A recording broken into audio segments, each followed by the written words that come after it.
Great. So today I will talk about active learning, which is a modern machine learning paradigm where the algorithm takes a much more active role than in the classic supervised learning in order to minimize the need for expert or human intervention. Okay, and as we've seen so far in the previous two lectures, in the classic fully supervised machine learning, we assume that the experts or the humans can annotate or label all the data available for training. However, many modern machine learning applications have massive amounts of raw or unlabeled or unannotated data. So for example, there are billions of web pages on the web and massive collections of images as well, but clearly humans can annotate or label only a tiny fraction of all this.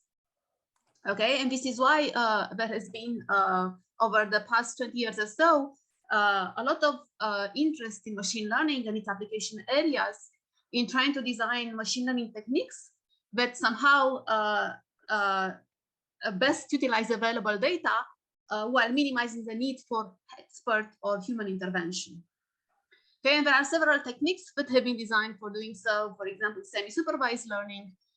Here, the learning algorithm uses both labeled and unlabeled data for training. That's one type of technique.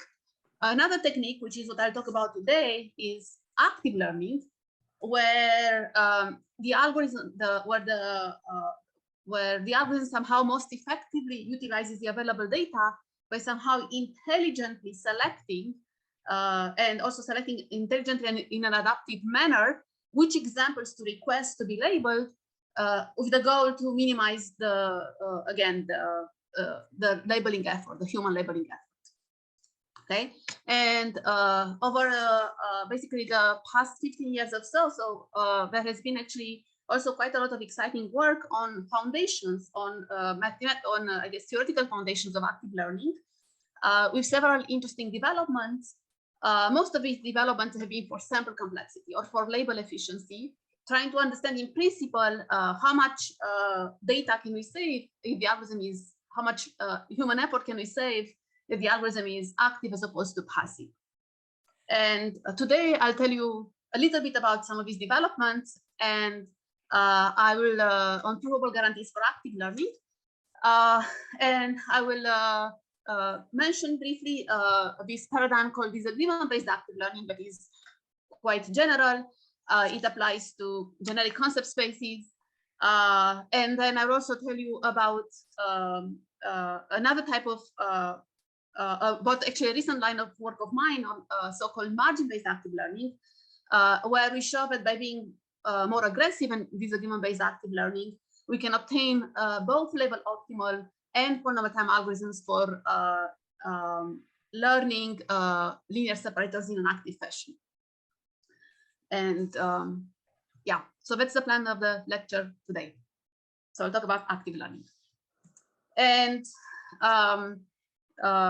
just before formally defining the active learning model, let me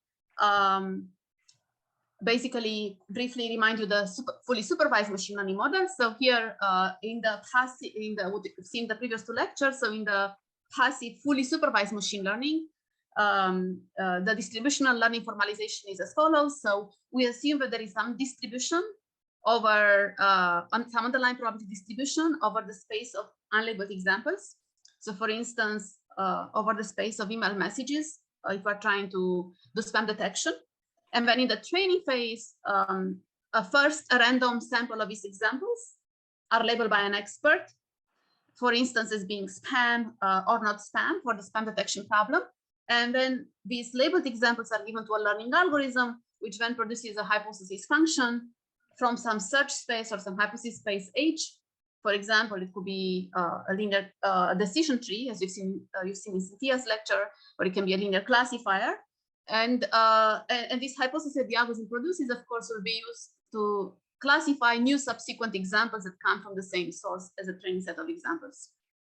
And as we discussed already, in this classic formalization of fully supervised machine learning, two major aspects to consider are the algorithm design aspect, or the computational complexity aspect, which asks the question of how to automatically generate in polynomial time classifiers or rules that dwell over the observed data. And you have seen this aspect addressed both in Cynthia's lectures and in Ellen's problem sessions. So that's one important aspect. But the other very important aspect is what we talked about in the first two lectures, which is sample complexity or confidence bounds, quantifying how many training examples you need to see in order to be confident that rules that dwell over the training set will also dwell on future data. And so, for instance, a statement that we've seen last time from the 70s says that if our hypothesis space has a finite BC dimension, say D, then if the number of samples we see in the training phase is D over epsilon, roughly speaking, D over epsilon log 1 over epsilon, then that's sufficient so that with high probability, all the classifiers, that are consistent to the data, that perfectly correctly classify the data, will have true error rate at most epsilon. So this number of examples is sufficient for generalization in the realizable case. So, for example, if H is the class, if our search space is the class of linear separators, then the sample complexity will be like D over epsilon, log 1 over epsilon, roughly speaking. Because I think, as you've seen, the BC dimension of linear separators in RD is up to constant factors D. Okay, and this is sample complexity for fully supervised machine learning for realizable case. There are similar sample complexity results for the agnostic case. The major change is that 1 over epsilon here transforms in 1 over epsilon squared. Okay, so this is fully supervised machine learning, but as I mentioned, we are also, it's well understood, but as I mentioned, we also want to get similar strong understanding for more modern machine learning paradigms that deal with big data, like active learning. And so what is active learning? Formally, let me describe this now. So in the so-called pool-based active learning, right, so in the so-called pool-based active learning, the algorithm first gets to see unlabeled examples, a large set of unlabeled examples. So for example, if we're doing image classification, maybe the algorithm gets to see a large set of images from the web. And then, so the algorithm first gets unlabeled examples, and then it can interactively ask for labels of examples of its own choice from this pool. So for example, the algorithm looks at this set of unlabeled examples and then picks the specific examples and asks for the label of that example, gets back the label from the expert, and then thinks about it, and then decides to ask for the label of another example. So gets another example from this set of unlabeled examples, asks for the labels of that example, and so on. Right? And then the goal of this interaction is to somehow drastically reduce the number of labeled examples that are needed to reach a low error hypothesis. So the number of labeled examples that are needed to find a good classifier that generalizes well. Okay, so basically in the active learning setting, as opposed to the passive learning setting, so the learner, our algorithm, has the ability to use large amounts of unlabeled examples, and then it can choose very specific examples to be labeled. And then the goal of the learner is to somehow be smarter and to be adaptive and to learn with fewer examples than in fully supervised machine learning. Okay, so that's the goal of active learning here. Right, so for instance, if we're thinking, say, about object categorization, then the hope is that somehow we'll be able to learn by labeling much fewer images and do as well as if we magically had labels for all those images. And of course, in order for this to happen, the algorithm has to choose to ask for labels of somehow extremely informative examples, right? So that's basically the basic idea here. So in order to learn with these examples, if the algorithm is interactive and can adaptively ask for labels of examples of its own choice, of course, in order to find a low error classifier, the algorithm has to somehow along the way pick to ask for labels of somehow super informative examples. Okay, so that's the model. And so basically, what is a good active learning algorithm is one that doesn't make too many label requests, but still outputs a low error classifier in the traditional sense, right? That has small error rate, small generalization error. And we also, but of course, for this to happen, the algorithm has to choose the label request carefully to somehow get informative examples. Okay, so that's the active learning model. And you might now wonder, so can adaptive querying really help? Can we, if the algorithm is active, can we really do better than passive learning, right? Is it even possible at all? And the answer is yes, sometimes. And this was kind of observed both in practice and also in recent years, also proved like in theoretically. Okay, so like for example, in practice, this is something people have looked at 25 years ago or more. So for instance, one classic example here is like in the beginning of 2000, Daphne Koller and Simon Tong showed that active learning is potentially very effective, say for text classification. You can learn with much fewer label requests if you're active as opposed to passive.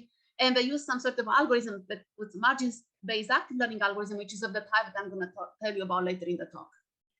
So, for example, yeah, so Daphne Koller and Simon Tong showed its effectiveness for text classification. Or in another example, like with my collaborators more than 10 years ago, we also showed it can be useful for like a vision task or image segmentation. Okay, so there have been quite a few empirical works that show that active learning can help over passive learning. But of course, you also really want algorithms that have provable guarantees, right? That's always what we want. And so we want to understand when and active learning can provide benefits over passive learning and by how much, like what's the benefit we get quantitatively. All right, and this is what I'm going to tell you about next for the rest of the lecture, because luckily we have many cool positive results in this direction. So now to start simple, let me start with the classic example of why adaptive querying can really help. And this is an example from the 90s. And it's the case of learning threshold classifiers on the real line. And turns out that here we can actually get an exponential improvement in active learning over passive learning. So it's a nice example where there is a nice simple example where we can get significant benefits if we are active over being passive. So what are these threshold classifiers? We've seen them last time when we talked about this dimension. So they are just very simple classifiers where each example has just one real valued feature. And then the classifiers are just like this. We pick a threshold on the real line and we label everything to the left as positive and everything to the right as negative. Okay. And now let's think about designing an active learning algorithm here that saves labels. And so I'm hoping that maybe we can even design it together. So, I'm going to guide you through the high level idea. Maybe you can help me fill in the details. So the key point here is let's just first think about the following question. We're going to take n unlabeled examples, right? I'm just going to have n unlabeled examples here. And now my goal is and let's assume that the target function, the classifier that we're trying to learn, is really a threshold function, right?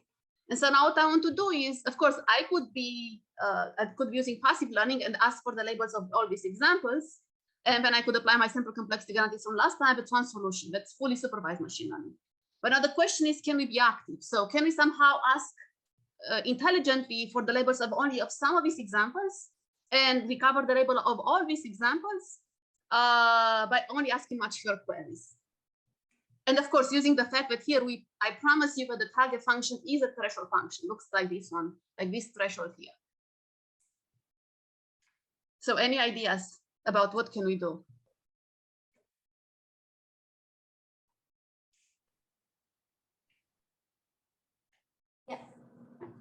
Yeah, go ahead.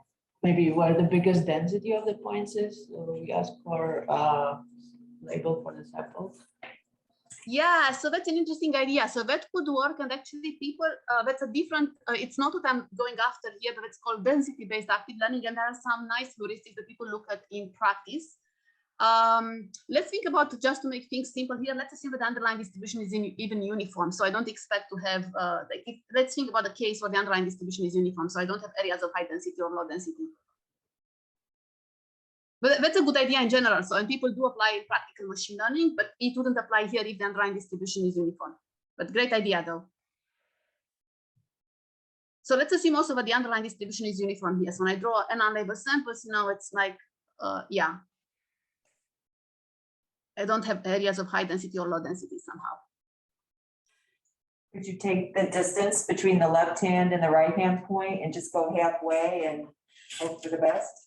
Perfect. Yeah, that's actually a great idea. Okay, so that's actually binary search. So this is very common in computer science. So, so yeah, that's a great idea. So basically, that's what we're gonna do. We're gonna do binary search. So how can we correctly recover the the correct labels of all these and points with much fewer queries? Well, the keyword here is binary search. So how do you do binary search? Exactly as was mentioned. I'm gonna look at the, so here I only have non-label samples, and I'm trying to recover the labels of all these non-label samples. So what I'm gonna do, I'm just gonna query the point in the middle. Okay, and why is it useful if I find out the answer? Well, if I find out it's a negative point, because I do know that the target function is a threshold like this one on the real line, then if I find out this point is negative, then I automatically know that all the points to the left will also be negative, right? Because the target function is a threshold, right? So if this is labeled negative and everything to the left is labeled negative. So then what I have to do is to then focus my attention only on the remaining right-hand side part, right? And again, what I'm gonna do, I'm gonna do recursively the same procedure, right? So now I'm gonna look on the right-hand side and I'm gonna query for the label of the point in the middle of the surviving set that I'm considering. So this is a point in the middle. I'm querying for the label I find out is plus. Well, if I know that the label of this point is plus, because the target function is a threshold classifier, I also know that the labels of all the points to the right of this point are also, the true labels are also plus. I don't have to query for them because I know automatically their true label will be plus, right? And so on. And then I recurse again. Now I have a smaller region.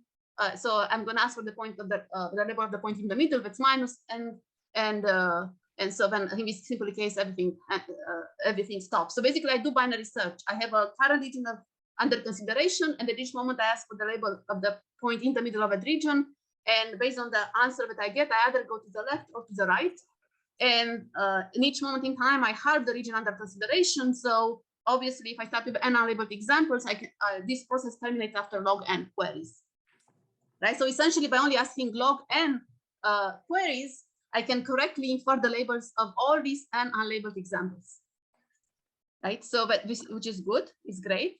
So we need only log n labels.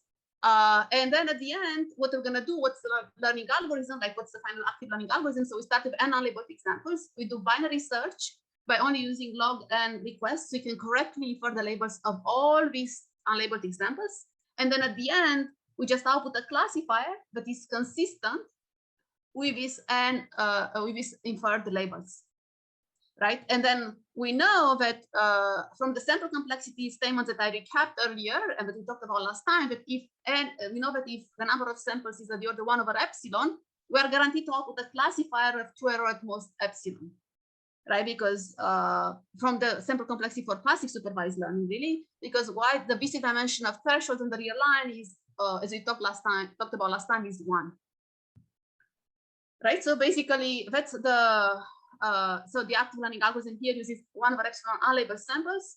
We do binary search to recover the labels. We have only log 1 over epsilon labels to recover the labels of all those 1 over epsilon labeled samples.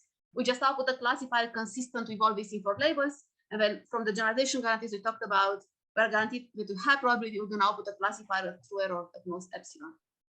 This is for active learning. It only requires log 1 over epsilon labels, but turns out that passive learning probably requires omega of 1 over epsilon label requests to find an epsilon accurate threshold. Yeah, and because there are also lower bounds of passive learning sample complexity that are matching approximately the upper bounds. And so this is an example actually where active learning gets an exponential improvement in label complexity over passive learning, right? Because we learn with log 1 over epsilon label requests in the active learning case, and we need probably omega 1 over epsilon label requests for active learning. So that's awesome. So you get really an exponential improvement in label complexity here. We have 2 questions, I think. So yes. Are you assuming, I guess not, but are you assuming that, you know, these unknown labels are, you know, if you actually know them, that,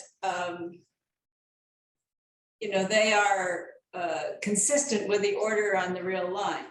Yes, absolutely. So here in this argument, for this argument to be correct, I'm assuming that the target function, as you say, the unknown target function is truly a threshold function.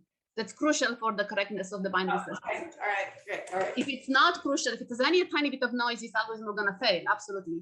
And so that's why it's a very interesting question. Is like, how do you robustify this algorithm? First of all, how do you go to high dimensions? Because this is only just one dimension. I only have the examples only have one feature. That's one question. How do you go to high dimension? And also, how do you robustify it so that it works in the agnostic case, right? Where maybe the target function is not perfectly consistent with a threshold function. Then how do I do that? Because this algorithm definitely is gonna fail. Yeah. All right, thank you. Okay, we got another, yeah. That was basically my question. Okay, Right, great. And so actually this does bring a question. So then there has been, after this simple example here, due to, I guess it's from the 90s, there is actually a major question in the beginning of 2000 in machine learning theory. How can we design algorithms, active learning algorithms that are robust to noise, right? That also work in high dimensions and are robust to noise.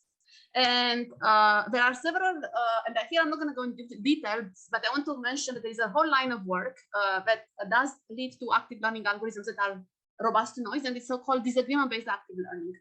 And I'm only going to describe it to you at a high level and show the type of bound one can hope to prove, because I want to focus more on margin-based active learning, but I can describe at a high level what the type of algorithm is and how you can, roughly speaking, how you can go around noisy situations.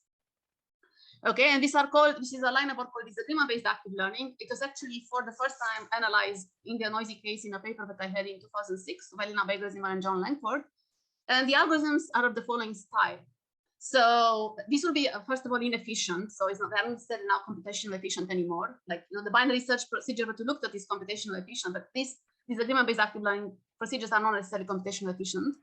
But the algorithm style is as follows. So we keep a set of surviving classifiers. Initially, it's the whole set of the whole search space H, and then we go in rounds.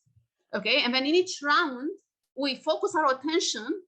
Yes, actually, yeah, we pick a set of surviving classifiers. That's an important thing. But actually, another important thing, and we make sure somehow the algorithm is designed to make sure that the best classifier in the class survives. Right. So the target function might not belong to the class, but there will be the best classifier in the class that is closest to the target function. And we're going to design the procedure so that the best classifier in the class always survives in our process. When we go in rounds, in each round, say round T, I focus my attention on the region of disagreement of the set of surviving classifiers.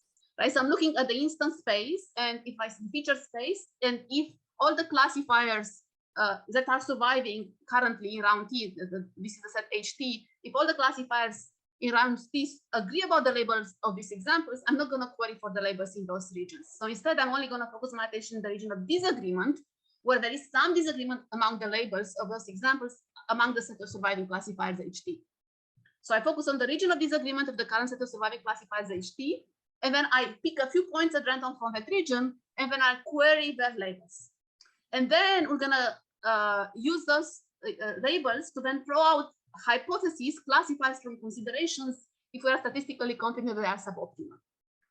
Okay, so this is a pattern because there are details to be filled in, like what do I mean here in the second step. But several people have looked at this and have analyzed it. And the references are actually on this slide. There is a long line of work analyzing this type of algorithms.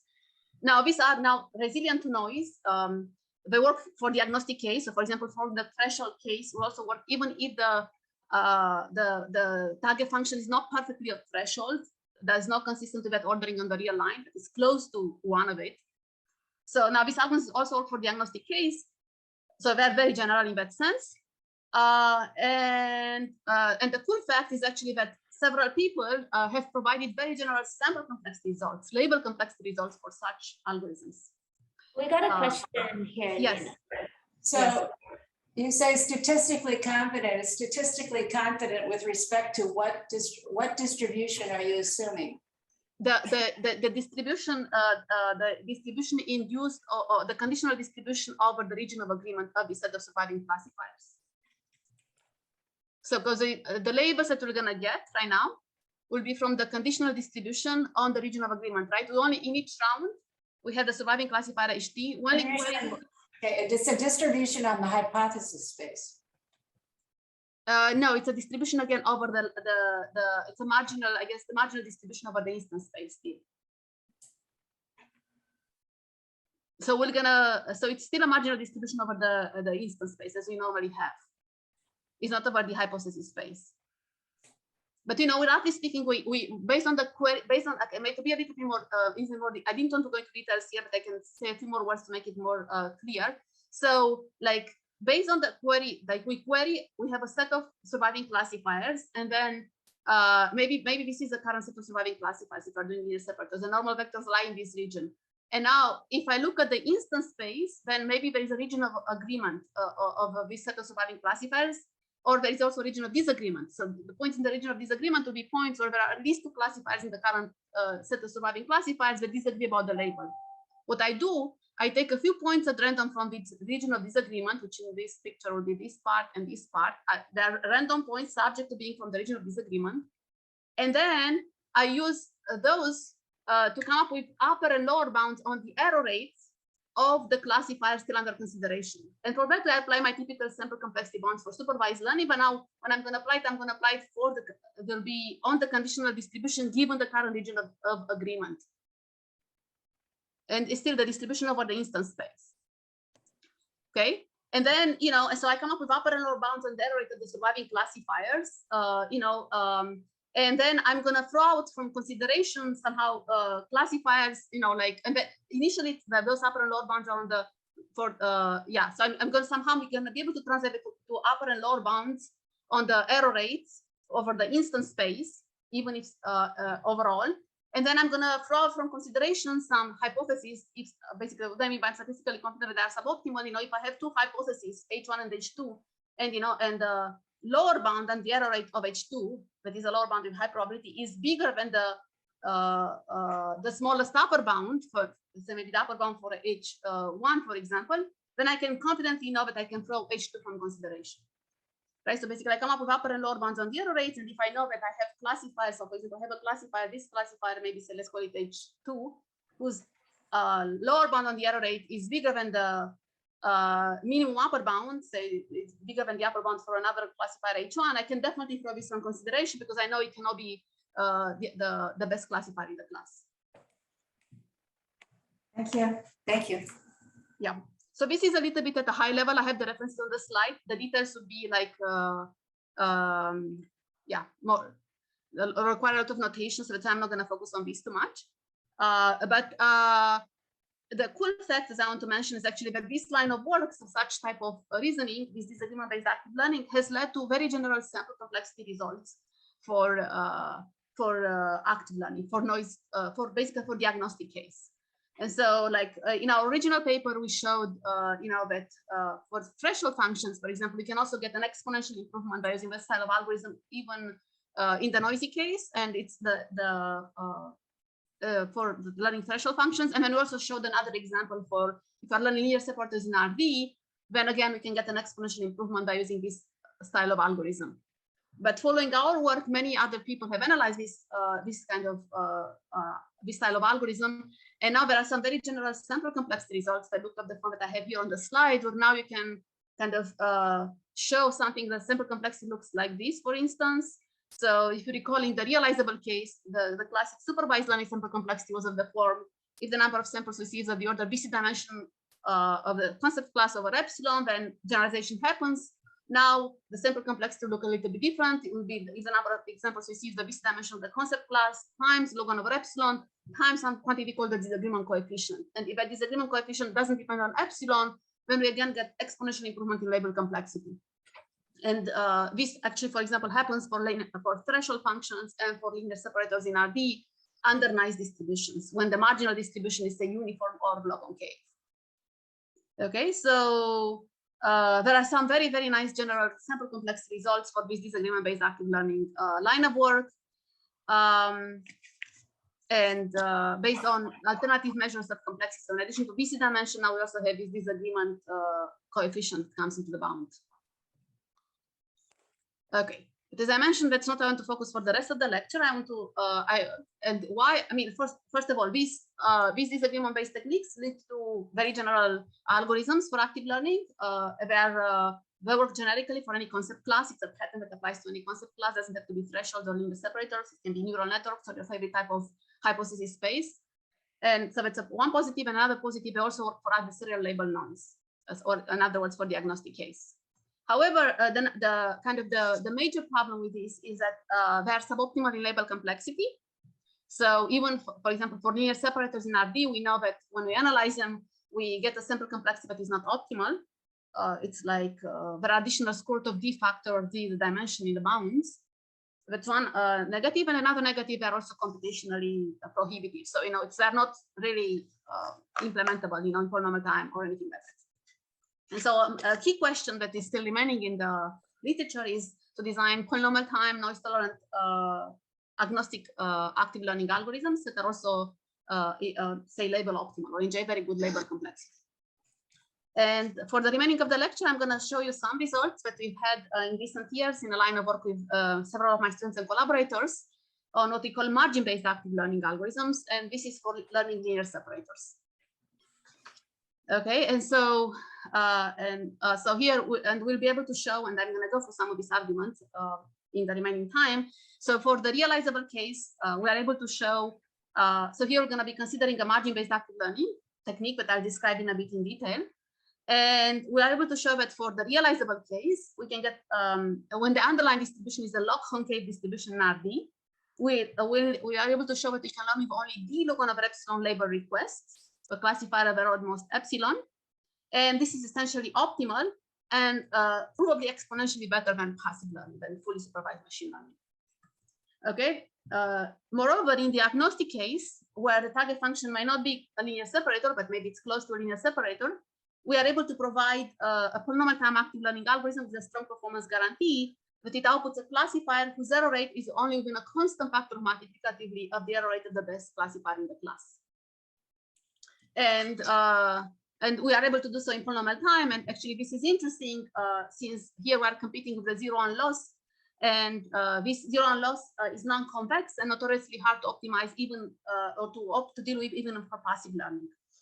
And kind of the cool fact also that actually happened here is that it turns out that not only this algorithm has exponential improvement in label complexity over passive learning, but also the guarantee on the error rate of the classifier that we output was better than people were able to design even for passive learning before in the presence of noise via polynomial time procedures. So kind of thinking about sample complexity techniques also led to more efficient techniques concerning computational complexity. So it's kind of a nice byproduct there. Okay, but now let me tell you a little bit about the algorithm, because I want to be more precise and to show you a concrete algorithm that works in high dimensions, and that's margin-based active learning. So I'm going to describe it first in words and then pictorially.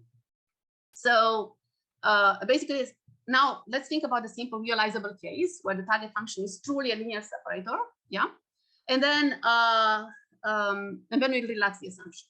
So basically, in the realizable case, the algorithm proceeds in rounds. In each round, we only focus our attention within a certain band around the current guess for the target function. And then we sample a few points at random from that band.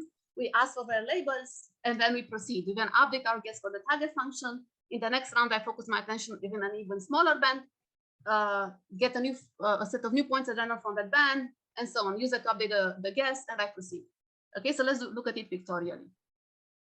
So initially, I draw some unlabeled samples from the underlying distribution. And then ask for the labels, right? I get some positive examples and some negative examples when the experts labels them for me. Then, based on the examples at the beginning of each round, based on the working steps and labels examples I've seen so far, I'm just going to first find a classifier that perfectly is consistent with these labeled examples, that correctly classifies these all the labeled examples I've seen so far. So maybe here I get the first classifier specified by normal vector W1, and this is my classifier. Then I focus my attention within a small band of gamma 1 around the current guess for the target, right? So I'm only now and then I'm gonna take a few points at random subject from the underlying distribution subject to being with this band. These are the black points. And I'm gonna ask the expert to label them for me, right? And then I get the labels, and then I update my working set. I add all of them to my working set of labeled examples so far. And then at the beginning of the next round, again, I just find first a classifier that is consistent with all the labeled examples I've seen so far. Then I focus my attention within an even smaller band gamma 2 around the current guess for the target. I get a few points at random from that band. I label them and so on, and I proceed. So and this all repeats. Then the beginning of the next round, I find a classifier consistent with these examples, all the labeled examples. Then I focus my attention on even a smaller band and so on, and everything repeats. Right. So basically I go in rounds, and in each round I only focus my attention on a smaller and smaller band around the current guess for the target. And if you think about it, the algorithm kind of makes a lot of sense, right? So as learning proceeds, I only query points closer and closer to the decision boundary. Why? Because hopefully for the points farther away, maybe I'm more confident about the label, right? This makes a lot of sense intuitively. And by the way, this style of technique has been used a lot in applied machine learning.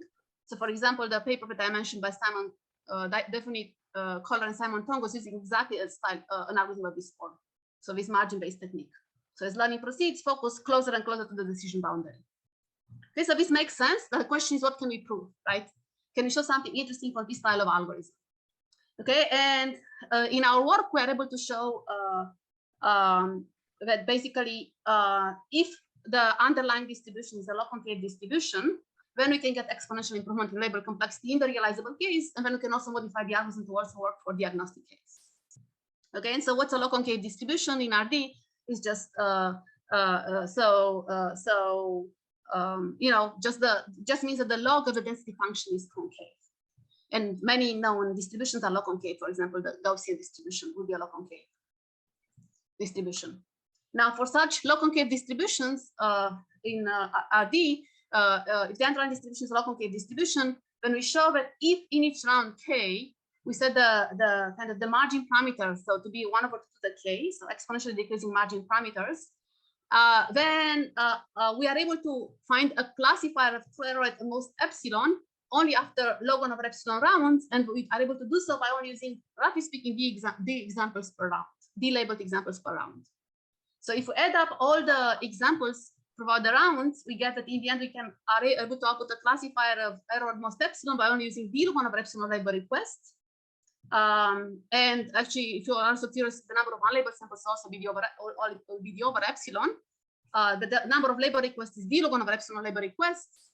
Well, in this case, we also show in our paper that passive learning provably requires D over epsilon label requests. So again, we get an exponential improvement now in sample complexity by using this style of margin-based active learning algorithm over passive learning. Okay, so it's exponentially this 1 over epsilon important 1 over epsilon parameter. So basically the same thing that we've seen for threshold functions, now we see in high dimensions. We got a question. Yes. Yeah, sorry, I have a question. So how do you actually do this in practice? Because you have, you just have some data which is, unlabeled, right? How can you guarantee that there's even data inside of your margin so that you can sample it? So what do you do? Yeah, so it's a great question. So what do you do in practice? So the current technique, so yeah, it's actually a great question. Well, there are some heuristics you can do, but yeah. So how do you do this in practice? Well, if the underlying distribution is low concave, you can actually set the margins according to our schedule of margins. I guess if they are not low concave, yeah, the question is, can you set up a safe margin? And if you also want efficiency, it's unclear. Computational efficient algorithms, it's unclear how to do it while preserving the guarantees somehow.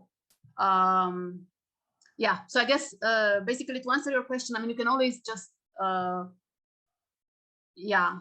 So I guess how should I answer your question? So we know how to set safe margins if you do kind of disagreement-based active learning, because for linear separators, the kind of the region of disagreement will still be given by a margin. But that technique is inefficient, computationally inefficient. If we do margin-based active learning, if we also want provable guarantees, we only know how to do it in a way that is safe for if we truly know that the underlying distribution is low concave or close to being low concave.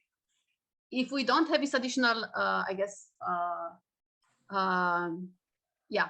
So if the underlying distribution is kind of arbitrary and we want algorithms that are also practical but also provable efficient, probably also correct, sorry, but are practical but also provably correct, it's an open question.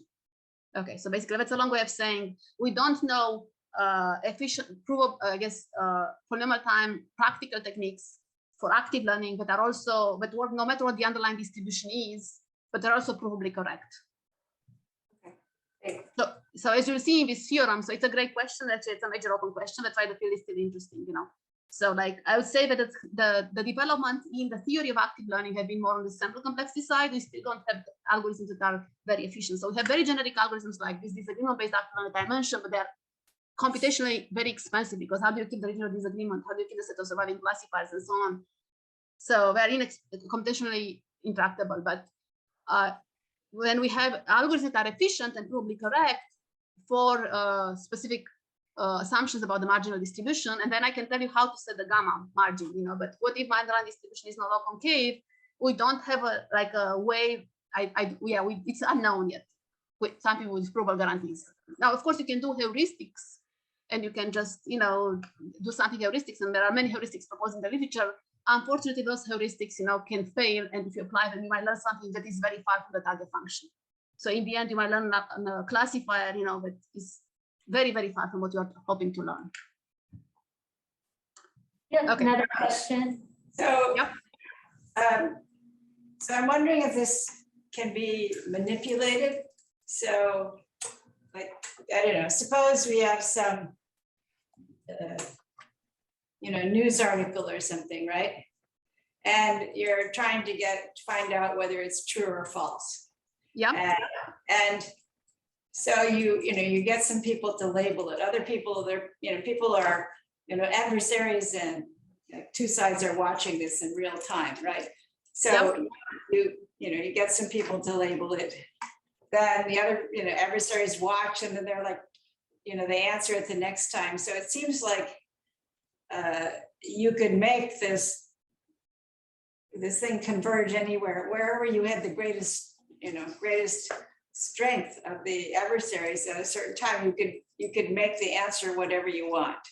So I'm wondering if this, if in fact social media is doing some form of active learning, but it's, it can take you to really bad places. Yeah, so I guess this algorithm itself. So I guess if you have maybe some attacks, like you're saying, if the data, I guess if the labels are given, maybe say maybe given incorrectly, because in fact a whole group of adversaries want it to be labeled incorrectly. They can end up late learning, they can push it there. So in this form, the way I presented it is not robust, but in a few slides, I'll talk about how to make it robust noise, but in the classic sense where the noise only happens, where maybe it's robust noise in the classic agnostic sense, but actually we also have now that you mentioned the question, we also have some recent work, actually an upcoming call paper, which I was not planning to talk about today, where we show even bigger robustness of this style of algorithm, some modifications on the top, where basically, even for instance, targeted attacks, even if the adversary is trying to induce, like as I mentioned, like social media, if they're trying to induce a specific type of mistake on if they know your target, your test instance, and they're trying to make it to incorrectly classify a specific test instance, we're able to also show some robustness of this style of algorithm for those type of attacks. But of course, we're always going to assume a budget, make an assumption on the budget of that the adversary has, on how many mistakes it can induce at the training time. And then the guarantees will be as a function of those budget. So I can point you to some recent work that is also able to kind of modify this style of algorithms to make them robust to even instance targeted attacks. But these are great questions. So far, I was not trying to address this. So far in this lecture, I'm just trying to show you how we might get, in principle, even if we have no noise, in principle, how we might get kind of exponential improvement in label complexity in high dimensions, if we're active as opposed to passive, even ignoring noise for now. So can you use it in the process of training like deep neural networks, sort of to, ask for labels or something, or ask for directions to push the things in and reveal it so that people, to almost teach people what's going on, or to make the reasoning process during gradient descent more visible? Yeah, it's handling, like at this point, what I have on my slides today is just handling linear separators. It's a major open question, again, in the area to get efficient algorithms that also work for deep nets. Right, it's not known. And right. Okay, thank you. So maybe hoping some of the people in this set of lectures will solve that question. Think about it and solve it. It would be wonderful. An wonderful outcome.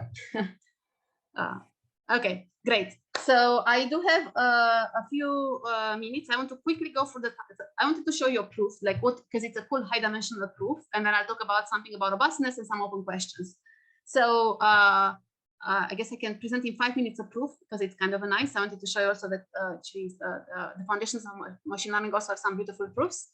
So I'm going to show to you how you can get exponentially labeled exponential improvement in label complexity. You can learn the log on epsilon label requests if the underlying distribution is log concave in RD. And just pictorially, I'll just give you some insights of the proof. So here we use the following effects about linear separators and log concave distributions. So first of all, you can show that if you have two linear separators in RD given by normal vectors U and V, right, if you have two linear separators in RD given by normal vectors U and V, we can show that the distance between them or the probability that they disagree on a random example drawn at random from the underlying distribution is log concave is roughly within a constant factor of the angle between these two normal vectors. That's one first fact we can show, and I'm going to skip the proof style. And then another fact we can show is that if I have a linear separator given by normal vector V, well, like for any linear separator, the probability within a certain margin gamma of that linear separator is upper bounded by gamma. Again, if the underlying distribution is log concave. Okay, and then that's another key fact, and yet another key fact. The final key fact here is that if I have two linear separators given by normal vectors U and V, the probability that they disagree, so these are these two linear separators here, right? And I'm thinking about the probability that they disagree, but outside the certain margin gamma of one of them, so outside the margin gamma of the linear separator given by V, so the probability must be in this blue region here is at most beta over 4, or beta is the angle between their normal vectors.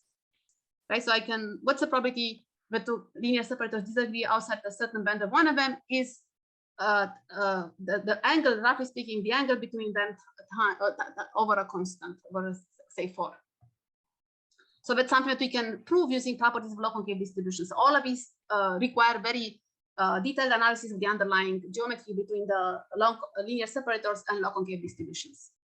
Okay, and now with this proof, because you might wonder where is log on epsilon coming from magically in the proof. So here is the proof idea. So the proof idea is we're going to show by inductions, and this is just for the realizable case, that all separators W that are consistent with the data in the working set up to moment K have error at most 1/2 to the K. So of course, WK, the classifier we find around K, will have error at most 1/2 to the K. Okay, and here's the proof style, which I think is interesting. So let's pick a candidate classifier that we might output in round K. So that's a W that is consistent with all the data in the working set up to moment K-1. Then turns out we can decompose its error rate, right, as the probability, as the error rate outside margin gamma K-1 of the current separator, right? So pictorially, this is the probability mass in the blue region, plus the error rate inside margin gamma K-1 of the current separator. Okay. And now the key point is that the W, the classifier W, is consistent with the data in the working set up to moment K-1, and so is WK-1. So they're kind of close enough somehow to the target function by induction up to 1/2 to the K-1 closeness. And then by using the lemma 3 that I mentioned earlier, then we can guarantee that the second term for our choice of the margin, the second term, the probability that my candidate classifier W makes a mistake outside the band gamma K-1 of the current separator is at most 1/2 to the K+1. So it's roughly speaking a half of its target error rate, roughly speaking. And so that means that in order to, we all need to do is to make sure that the probability inside the band, so the probability in the red region, the probability of error inside the band of the margin gamma K-1 of the current separator is at most 1/2 to the K+1. So it's in order to then in the end get the error rate of W is at most 1/2 to the K. But now the key point is that we can now decompose this second term, the probability of error inside margin gamma K-1 of the current separator, as the probability that W makes an error given that the point falls within margin gamma K-1 of the current separator times the probability that the point falls within margin gamma K-1 of the current separator. And now we use kind of these properties of the log concave distributions. We know that this second term here is quite small. So like this, the probability that the point falls inside margin gamma K-1 of the current separator is roughly up to a constant factor of the margin itself. So which is very small, it's a 1/2 to the K. So that means that if I want this whole second term to be 1/2 to the K+1, which is what I wanted to do, half of the target error rate of my current W, I need to make sure that the probability on the conditional given the band is only a constant. But so I need to draw enough samples to ensure that the probability on the conditional given the band in that round K is only a constant. But for this, now using classic sample complexity results for supervised learning, that means I only need, the error rate now is a constant, so that means I only need big samples, roughly speaking, in this round to transition to make progress, to make sure that the probability on the conditional given the band is a constant, which then implies that inductively I can guarantee that I get even closer to the target. For this, I only need order of these samples. And this follows some bounds from supervised learning. And I don't have time to go here, just I'll have the slides here offline. I'll put the slides, I'll publish the slides. The key point here is that I want to just mention, without going into the details, that here we're really aggressive. So we pick the band, we could have picked the band, like in disagreement-based active learning, where we ensure that there is no error outside no error outside the current band around the current guess for the target. But if we do so, we get suboptimal bounds. And instead what we do, we pick the band aggressively. We allow some error outside, but we bound it. Only half of the error rate, the target error rate in this round that the current candidate classifier is outside the band, and we bound it using properties of local K distributions. So that way we get kind of the proof to go through. So the key point is to be aggressive when you localize, but still somehow ensures that we are safe. But to do so, the point is we will use properties of local K distribution. So that's why I cannot tell you, given the earlier question, how do I do in practice where I don't know properties of the underlying distribution? We cannot tell you at this point how to do that, while also to get this correctness guarantees going through. Okay, cool. Now, so I have only 1 more minute left, so I'm going to try to go through a couple more slides about the agnostic case. So there's also a question about robustness. So, well, in the agnostic case, if we're thinking about non-instance targeted attacks, like in classic machine learning, where maybe we have data like this where there is no separator that can separate positives from negatives, but there is a separator like this one here that has pretty small error. So maybe this is the best linear separator for this data. And what I want to do is to get close to this linear separator, right? And assume that the attacks happens at the training time, and they are not necessarily instance targeted. All I want to do is to also put a classifier that has small error rate on average. Then it turns out that we can modify the algorithm to achieve this, and there are 2 key modifications. The first key modification is that we're going to replace the error rate minimization. So in each round, rather than find a classifier that has small error rate, I'm going to find a classifier that has small hinge loss. And it's a convex surrogate on the 0-1 loss. Because the 0-1 loss is non-convex and hard to optimize, we're going to use a convex surrogate, but we have to pick the right convex surrogate so that we can still guarantee correctness. So that's a key first idea in the agnostic case. A second key idea in the agnostic case is that we're going to localize. So we're going to make sure that the new classifier WK that we found in round K stays close to the classifier that we found in the previous round. So we are kind of close. We localize. So we make sure that the new guess for the target is close to the previous guess. And so basically by doing this double localization, both in the concept space, because in each round we find a classifier that is close to the previously found classifier, and also localization in the instance space, because we only focus our attention within points close to the current guess. Then, and by doing some cool analysis, or we control the gap between the 0-1 loss and the hinge loss, then we are able to then prove correctness. And then when you look at the end of the day, what you get is something like, in the agnostic case, in the second row here, we're able to output a classifier whose error rate is only within a constant factor of the error rate of the best classifier. And this is in polynomial time. And moreover, our algorithms also have exponential improvement in label complexity over passive learning.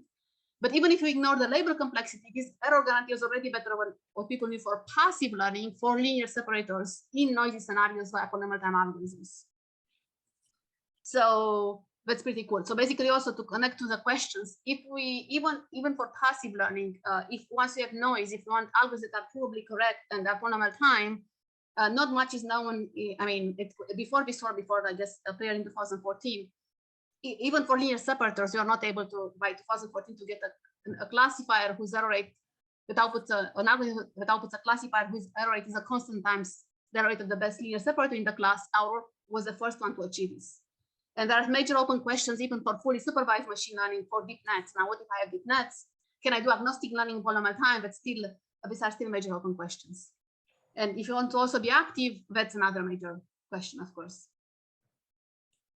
So basically, the analysis that I showed you today in detail is in some amount of detail is specialized to linear separators and local K distributions, but there are some cool insights that come from the analysis which is a localization in both instant concept space or hypothesis space and instance space, can be a great algorithmic analysis tool. It's useful both for passive and active learning. It has been known before a little bit for passive learning, especially for sample complexity. We also show it useful for computational complexity. And I actually am a little bit over time. I started a minute late, so I can try to wrap up here. So also to connect to some of the questions that were asked earlier. So how about practical algorithms, right? So there has been, after our work was out, there have been subsequent papers that were able to kind of, so for example, that are able to push some of these ideas, but they are not yet computationally efficient yet. So that's the major issue here. So for example, there is a paper by Kamalika from UCSD. She was able to push the margin-based idea for more general concept space. However, it's not computationally efficient. So at this point, if we want computationally efficient active learning techniques, basically, the only guarantees that we have at this point are for kind of simple concept spaces like linear separators. Now, of course, there are these disagreement-based active learning techniques that would also work very generally for like for linear separators under arbitrary distributions, and also would work right, and would also work for deep nets and so on, but they are not efficient. You know, like we can write down some inefficient procedures to compute the regional disagreement in each round and the current set of surviving classifiers when you have noise, especially. But if you have noise and you want general concept spaces and general distributions, there's still a major open question in the active learning literature. Okay, so I'm going to stop here and try to get more questions if there are any. Thank you, Nina.